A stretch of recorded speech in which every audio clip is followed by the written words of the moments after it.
$5.600. Esse foi o valor que o ouro atingiu no dia 29 de janeiro de 2026. Esse não é só o valor recorde que o ouro já atingiu em toda a história, como também está revelando um fato muito importante que o mercado financeiro está ignorando. O mundo está prestes a entrar numa das piores crises econômicas da história. E nesse vídeo aqui eu vou revelar por que o preço do ouro não para de subir. Vou te mostrar os principais sinais que indicam que uma grande crise está próxima. Vou mostrar como é que isso pode afetar o Brasil. Vou te mostrar também qual que é o estopim para o estouro dessa crise. E em meio a tudo isso, o que você pode fazer com o seu dinheiro. Fica comigo aqui até o final desse vídeo que você vai entender tudo. Primeiro, por que o preço do ouro não para de subir? No momento que eu tô gravando esse vídeo, não só o ouro está em patamares jamais vistos, como o S&P 500, que é um índice que mede a performance das 500 maiores empresas da Bolsa Americana, também está nas alturas. Só que quando o ouro sobe junto com ações, tem alguma coisa de errado. Vejam que nós estamos falando de mercados diferentes e ambos em alta. O ouro é um ativo que é considerado anticrise. Em geral, quando há medo, há especulação no mercado, os bancos, os governos centrais, as grandes instituições correm para o ouro. O ouro é escasso. Toda a quantidade do ouro em circulação que a gente tem no mercado hoje cabe basicamente em 2 piscinas olímpicas. Quando a economia perde a confiança, quando os mercados entram em crise, as pessoas compram ouro. A alta demanda pelo ouro faz com que os valores fiquem lá em cima. A China está comprando pelo 14º mês consecutivo ouro. As reservas deles aumentaram para 74,15 milhões de onças Troy. Isso é muito ouro, gente. Isso está avaliado em cerca de 355 bi de dólar. É muito dinheiro. E não é só a China. A gente tem vários países da Ásia, como o Japão, Polônia, Rússia, Índia, que também estão aumentando as suas reservas. O que naturalmente faz com que os preços vão lá para cima. Mas por que eles estão comprando tanto ouro? O que os mercados, o que os fundos, os governos, os bancos centrais estão vendo que a gente não está vendo? Calma que eu vou te explicar passo a passo. Olhando para um outro lado do espectro,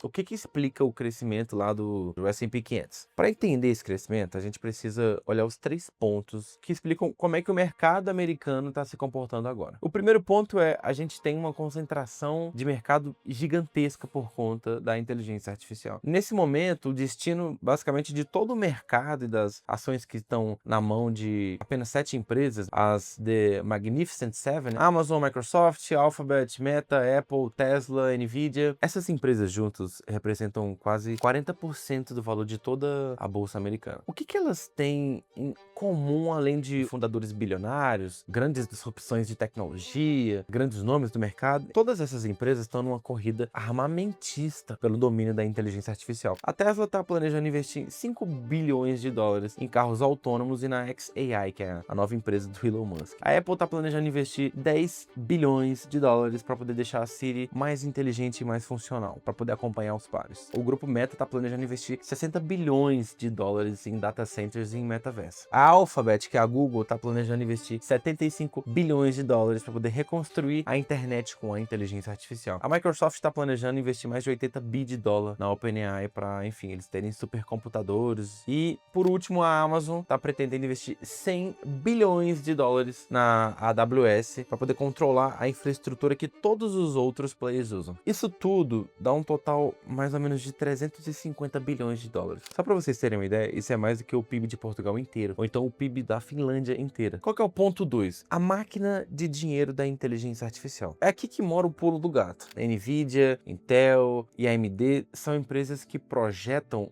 os chips necessários para a inteligência artificial rodar. OpenAI, xAI e o Google são empresas que compram esses chips para poder rodar os seus modelos de inteligência artificial, como o ChatGPT, o Gemini, enfim. A Oracle, a CoreWeave, a Amazon e a Microsoft são empresas que fornecem os data centers, né? Aqueles centros de computadores quânticos gigantescos e tudo mais, que é basicamente o lugar onde a inteligência artificial fica armazenada. Até aí tudo bem. A gente só tá vendo grandes empresas, grandes disrupções e mais um movimento grande de mercado. Nada de estranho, né?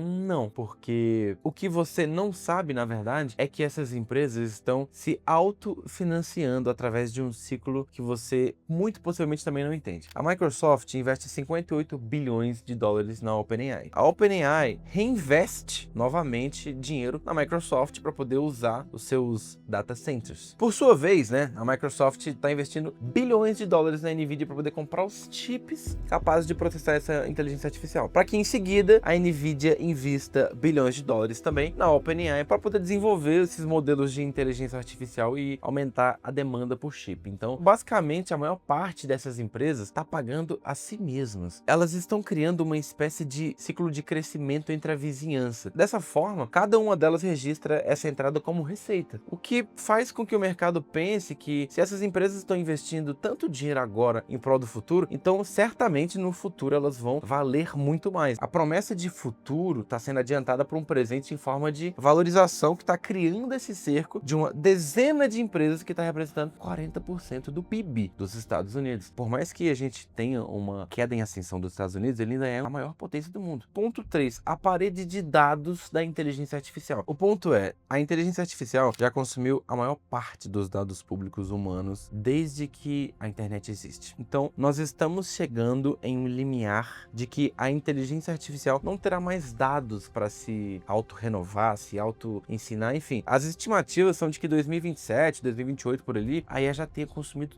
tudo o que tem de disponível, o que naturalmente vai levar os modelos de inteligência artificial que a gente tem hoje para um teto de evolução, uma estagnação, o que por consequência vai deixar de justificar essa promessa de futuro tão valorizado, ou pelo menos atrasar um pouco até que a gente encontre uma justificativa para essa supervalorização. O mercado vai ter que fazer alguma coisa para poder comprovar essa supervalorização, senão a gente vai ter queda, é natural. E isso, meus amigos, é o que está gerando a preocupação quanto à bolha da inteligência artificial.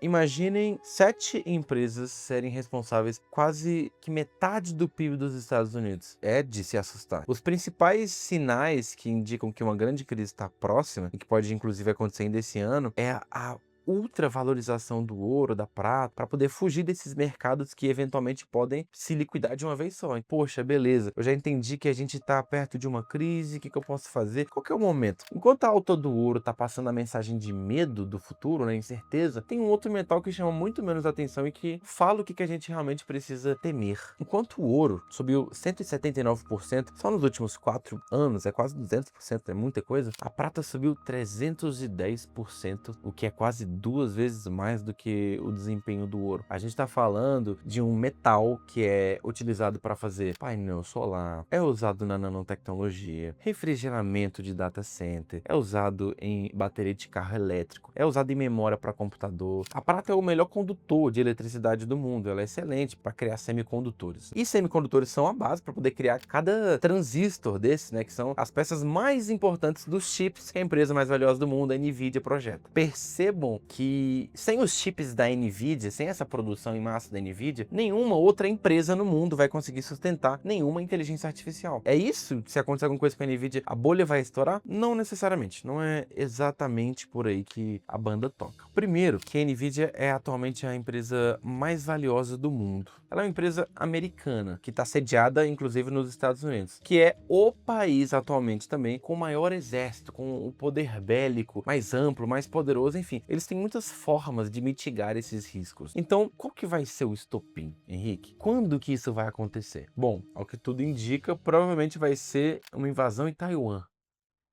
Que? Taiwan? O que um país do outro lado do mundo tem a ver com o estouro da bolha da inteligência artificial? Galera, eu vou dar 3 motivos aqui para ser uma invasão a Taiwan, o estouro dessa bolha. Primeiro, por que Taiwan? A Nvidia pode ser a empresa mais valiosa do mundo porque ela projeta os chips, mas ela não fabrica os chips, ela faz o projeto desses chips. A maior fabricante de chips do mundo se chama TSMC, Taiwan Semiconductor Manufacturing Company. Diferente de uma empresa como a Gucci, que projeta peças de roupa e manda para uma terceirizada qualquer produzir, a Nvidia não tem esse luxo. Afinal de contas, a gente está falando de uma coisa muito específica. É um transistor, aquela peça que eu falei que é fundamental para a gente poder criar os nossos chips. Esse transistor tem um tamanho de 5 nanômetros. Para você ter uma ideia, um fio de cabelo tem a largura de 100 mil nanômetros, ou seja, essa peça é 20 mil vezes menor do que um fio de cabelo. Não é simplesmente fácil, não é só trocar de fábrica. Não posso tirar a TSMC da jogada assim. Segundo ponto, a China considera Taiwan parte do seu território. Então, lá em 1949, a gente teve uma guerra civil na China entre o Partido Comunista e o Nacionalista. Os nacionalistas perderam e foram para uma ilha do outro lado do país, chamada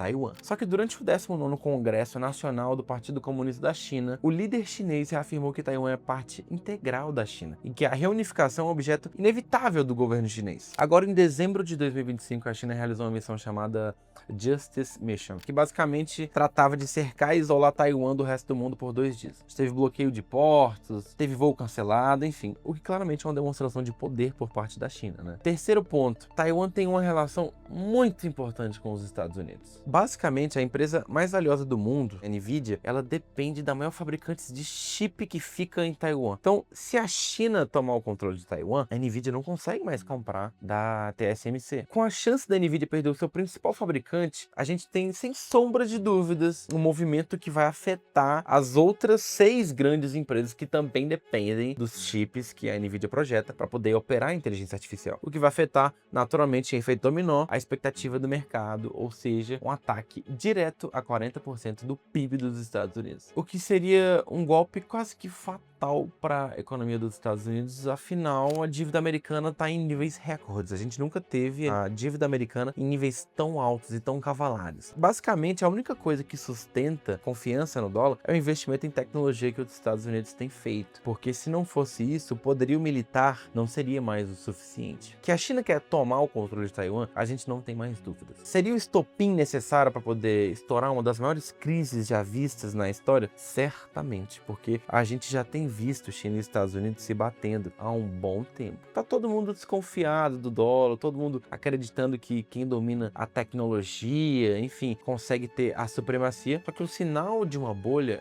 à nossa volta agora são muito claros, são muito óbvios. A gente tem empresas supervalorizadas, a gente tem investimentos sem prazo de retorno, a gente está vendo aumento do preço do ouro. Mas como é que isso afeta o Brasil? Como você já sabe, a gente importa café, carne, suco de laranja. Os nossos principais clientes são a China e os Estados Unidos. Então, se a gente tem um conflito entre China, de um lado, e Estados Unidos do outro, que são essas duas potências, certamente a demanda vai cair. A demanda da nossa exportação. O que vai fazer com que menos dólares entrem no nosso país, o que vai acabar aumentando a arrecadação do governo, porque eles vão ter que criar novos impostos para poder cobrir essa perda. Então, como é que tu vai proteger o teu patrimônio? A primeira coisa é diversificar o teu patrimônio. Se você não diversifica o seu patrimônio, você está correndo riscos sistêmicos. Então, você investe só em bolsa, só numa área específica, a gente tem uma crise, seu dinheiro já era. Você precisa aumentar a sua renda, não tem como fugir disso. Você pode, obviamente, aumentar a sua renda com novos investimentos, mas para isso você vai ter que diminuir o seu padrão de vida para poder aproveitar boas oportunidades de compra, para que em breve esses dividendos, essa renda te auxilie. Prestar atenção também nas notícias das Big Tech, tá sempre antenado com relação a isso, não ficar scrollando o dia todo, mas é bom você estar antenado. E se inscrever nesse canal também para você receber sempre conteúdos de qualidade como esse. Muito obrigado pela tua atenção, te vejo no próximo vídeo e tchau!